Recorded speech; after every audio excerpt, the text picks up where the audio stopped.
Dando sequência ao nosso estudo do livro O Consolador, Espiritismo na sua feição de Consolador prometido pelo Cristo, com aspecto científico, filosófico e religioso, explicado por Emmanuel durante estudos com Chico Xavier.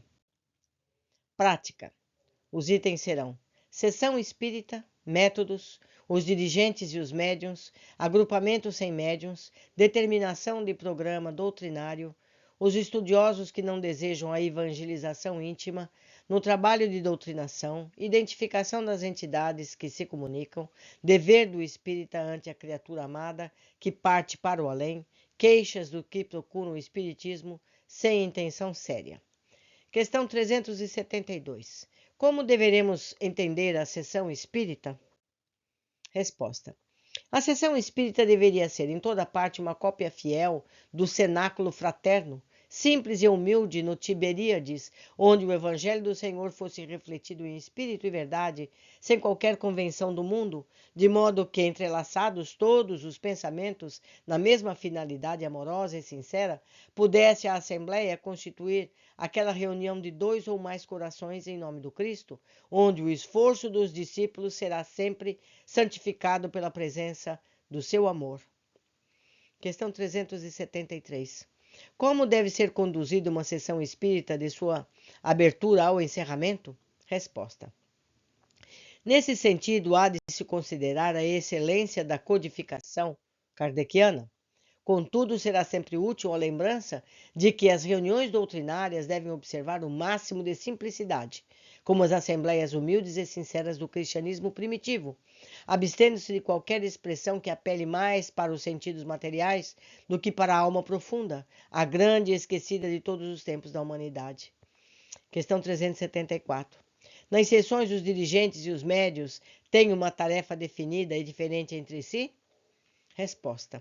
Nas reuniões doutrinárias, os papéis do orientador e do instrumento mediúnico devem estar sempre identificados na mesma expressão de fraternidade e de amor, acima de tudo, mas existem características a assinalar para que os serviços espirituais produzam os mais elevados efeitos, salientando-se que os dirigentes das sessões devem ser o raciocínio e a lógica, enquanto o médium deve representar a fonte de água pura do sentimento. É por isso que nas reuniões onde os orientadores não cogitam da lógica e onde os médios não possuem a fé e desprendimento, a boa tarefa é impossível, porque a confusão natural se estabelece em esterilidade no campo dos corações. Questão 375. Os agrupamentos espiritistas podem ser organizados sem a contribuição dos médiuns? Resposta. Nas reuniões doutrinárias, os médicos são úteis, mas não indispensáveis, porque somos obrigados a ponderar que todos os seres humanos são médiuns, ainda mesmo sem tarefas definidas. Nesse particular, podendo cada qual sentir e interpretar no plano intuitivo a palavra amorosa e sábia dos seus guias espirituais no imo da consciência. Questão 376. Há estudiosos da doutrina que se afastam das reuniões quando as mesmas não apresentam fenômenos. Como se deve proceder para com eles? Resposta. Os que assim procedem testemunham por si mesmos plena inabilitação para o verdadeiro trabalho do espiritismo sincero. Se preferirem as noções transitórias dos nervos ao serviço da autoiluminação, é melhor que se afastem temporariamente dos estudos sérios da doutrina, antes de assumirem qualquer compromisso. A compreensão do espiritismo ainda não está bastante desenvolvida em seu mundo interior. É justo que prossigam em experiência para alcançá-la. O êxito dos esforços no plano espiritual em favor do cristianismo redivivo não depende da quantidade de seres humanos que o busquem, mas da qualidade dos trabalhos que militam em suas fileiras. Questão 378. Por que motivo a doutrinação e a evangelização nas reuniões espiritistas beneficiam igualmente os desencarnados, se a esses seria mais justo o aproveitamento das lições recebidas no plano espiritual? Resposta. Grande número de almas desencarnadas nas ilusões da vida física, guardadas quase que integralmente no íntimo, conservam-se de algum tempo incapazes de aprender as vibrações do plano espiritual superior. sendo conduzidas aos seus guias e amigos redimidos às reuniões fraternas do Espiritismo Evangélico, onde, sob as vistas amoráveis desses mesmos mentores do plano invisível, se processam os dispositivos da lei de cooperação e benefícios mútuos que rege o fenômeno da vida nos dois planos. O que acontece, meus amigos, é que muitos desses espíritos não conseguem ver os espíritos. Eles só veem os encarnados. Por quê? Porque eles estão num nível espiritual ainda inferior e porque eles não vibram positivamente, eles estão sentindo culpa, eles não sabem que morreram, eles estão numa condição dramática. Então, eles procuram pessoas encarnadas, ouvindo delas o que precisam saber. A partir daí, passam a acreditar e passam a conseguir ver os espíritos que os cercam, certo? É por aí. Questão 379. Como deverá agir o estudioso para identificar as entidades que se comunicam? Resposta. Os espíritos que se revelam através das organizações mediúnicas devem ser edificados por suas ideias e pela essência espiritual de suas palavras.